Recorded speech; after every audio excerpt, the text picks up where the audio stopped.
نحمدہ و نصلی علی رسولہ الکریم اما بعد اعوذ باللہ من الشیطان الرجیم بسم اللہ الرحمن الرحیم۔ حضرت محترم، موجودہ حالات میں ہر انسان ہی اپنے حالات اور غربت کی وجہ سے حد سے زیادہ تنگ ہے، اور یہ بات بھی کہیں نہ کہیں درست ثابت ہوتی ہے کہ معاشی حالات میں بہتری ہی گھریلو حالات میں سکون کی ضمانت ثابت ہوتی ہے۔ اور آج کا وظیفہ خاص طور پر ایسے تمام افراد کے لیے ہے جو کہ گھر کی کفالت کرنے میں حد سے زیادہ پریشانی کا سامنا کر رہے ہیں۔ عزیزان محترم، وقت کی قلت کو مد نظر رکھتے ہوئے ہم سب سے پہلے آپ کو غربت سے بچنے کی دعا کے بارے میں بتاتے ہیں، اور پھر اس دعا کا مکمل طریقہ اور دورانیہ بھی آپ کو وضاحت کے ساتھ سمجھایا جائے گا۔ عزیزان محترم، غربت سے بچنے کی دعا کے ریلیٹڈ بے شمار قرآنی وظائف موجود ہیں، لیکن ان میں سب سے زیادہ معتبر وظیفہ اسم اعظم ہے، جس کی حدیث و تفسیر سے اور اولیاء اللہ سے سند ثابت ہے۔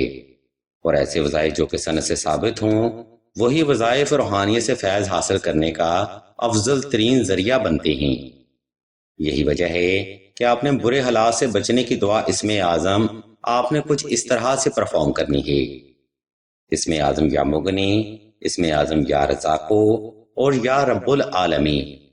میں پھر سے دوہرا دیتا ہوں: اسم اعظم یا مغنی، یا رزاقو، یا رب العالمین۔ یہ بے حد معتبر ایک اسم اعظم ہے جس کی برکت سے آپ غربت سے نجات پائیں گے، اللہ کی طرف سے غیبی اسباب پیدا ہوں گے، کاروبار خوب ترقی کرے گا، روزگار کا اچھا انتظام ہوگا، جاب میں ترقی ممکن ہو پائے گی، جس کے نتیجے میں گھریلو حالات بھی اچھے ہونا شروع ہو جائیں گی۔ آج ہم آپ کو اس وظیفہ کا طریقہ بیان کرتے ہیں، اس لیے تمام تر سننے والے افراد سے ہم توجہ کی بھرپور گزارش کرتے ہیں۔ عزیزان گرامی، برے حالات سے بچنے کی دعا اسم اعظم کا وظیفہ آپ نے 2 رکعت صلاۃ الحاجت نفل اور حسب تفیق صدقہ سے ہی شروع کرنا ہے۔ نمبر 2، یہ وظیفہ آپ نے خاص تنہائی میں کرنا ہے تاکہ آپ کی توجہ اپنے مقصد سے غافل نہ ہونے پائے۔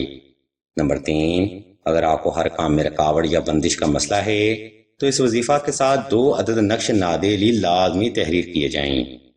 یہ نقش مبارک ہر طرح کی بندش کی کاٹ کے لیے مجرب ترین روحانی عمل مانا جاتا ہے۔ اس کی مزید معلومات کے لیے آپ سیدہ سے رابطہ کر سکتے ہیں۔ نمبر 4، غربت سے بچنے کی دعا کا عمل آپ نے صاف ستھرے کپڑے پہن کر اور خاص خوشبو لگا کر ہی کرنا ہے۔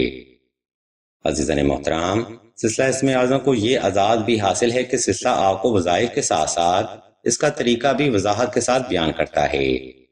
یہی وجہ ہے کہ سلسلہ کے وظائف سے 90% ٹرن آؤٹ دیکھنے کو ملتا ہے۔ خیر، اس ترتیب کو فالو کرتے ہوئے آپ نے کسی بھی وقت کسی بھی مقام پر تنہائی کا خاص انتظام کر لینا ہے۔ اس کے بعد آپ نے نوافل ادا کر کے جائے نماز پر آلتی پالتی کی حالت میں بیٹھ جانا ہے اور اسم اللہ کو تصور کرتے ہوئے آنکھیں بند کر لینی ہیں۔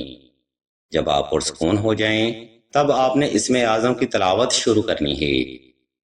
یہ تلاوت آپ نے آہستہ آہستہ توجہ سے، محبت سے اور اسم اللہ کو تصور کرتے ہوئے 313 بار دل سے کرنی ہے۔ جب یہ عمل آپ کا تمام ہو جائے تب آپ نے اس پاک کلام کو وسیلہ بنا کر اللہ سے اپنی جائز حاجت کا سوال رکھنا ہے۔ اہل علم بیان فرماتے ہیں کہ اس سجدہ سے اٹھنے سے پہلے آپ کی حاجت کے لیے اسباب پیدا کر دیے جاتے ہیں۔ آپ اس عمل کو وقت کی ترتیب پر کم از کم 11 روز تک لازمی جاری رکھیں۔ ناظرین محترم، غربت سے بچنے کی دعا کا عمل یہاں پر تمام ہوتا ہے۔ اگر آپ کو کسی بات کی سمجھ نہ آئے تو ویڈیو کا یہ حصہ دوبارہ پھر سے ملاحظہ فرمائیں، یا پھر مزید رہنمائی کے لیے سلسلہ کے خلیفہ سے رابطہ کریں۔ ویڈیو کے آخری حصہ میں ہم آپ کو بتاتے چلیں کہ سلسلہ اسم اعظم نے دعائے خاص کا روحانی پروگرام بھی شروع کیا ہے۔ دعا کا یہ خاص پروگرام ان بہنوں کے لیے ہے جو کہ محبت کی بندش، رشتہ کی بندش یا نصیب کی بندش کا شکار ہیں۔ اگر آپ بھی اپنی زندگی میں ایسے معاملات کا سامنا کر رہے ہیں تو بغیر دیر کیے کمنٹ سیکشن میں اپنا نام اور اپنا مسئلہ بیان کرتے ہیں۔ سلسلہ کے بزرگ انشاءاللہ آپ کے لیے دعائے خاص بھی کریں گے اور بہترین روحانی علاج بھی تجویز فرمائیں گے۔